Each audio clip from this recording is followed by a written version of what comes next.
జై తెలుగునాడుకు స్వాగతం. రాజా foundation USA ఆధ్వర్యంలో విద్య మరియు సామాజిక సేవల ద్వారా కలిసి ప్రపంచాన్ని మరింత మంచిగా మార్చుకుందాం. ఆంధ్రప్రదేశ్ ప్రభుత్వం 856 కోట్ల ప్రోత్సాహకాన్ని ఆమోదించింది.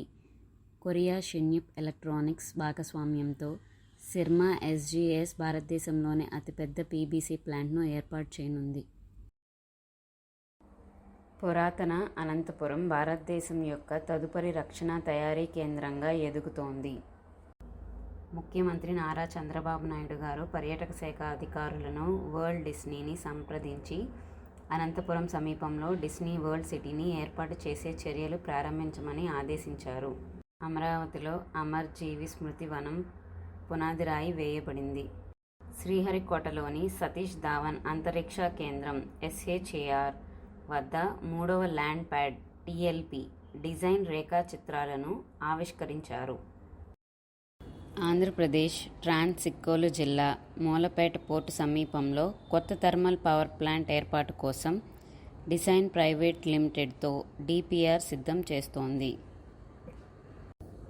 టోక్యో యూనివర్సిటీ ప్రతినిధి బృందం అమరావతిని సందర్శించింది.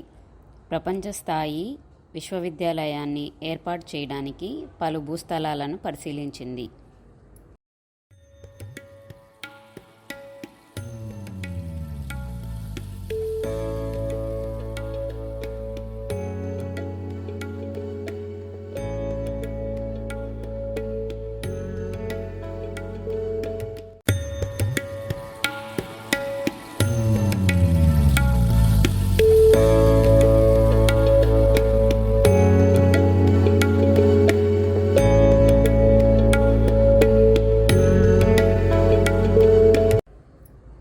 విశాఖపట్నంలోని కైలాసగిరి కొండపై 55 మీటర్ల పొడవైన గాజు స్కైవాక్ వంతెన నిర్మాణం పూర్తికి చేరుకుంది. ఖైరతాబాద్ గణేష్ శోభాయాత్ర కఠిన భద్రతా ఏర్పాట్ల మధ్య ప్రారంభమైంది. ముఖ్యమంత్రి రేవంత్ రెడ్డి గారు ఉపాధ్యాయుల పనితీరు తన రాజకీయ భవిష్యత్తుతో అనుసంధానమై ఉందని పేర్కొన్నారు. హైదరాబాద్ పోలీసులు తొలిసారిగా స్త్రీలను గుర్రపు దళంలో నియమించారు.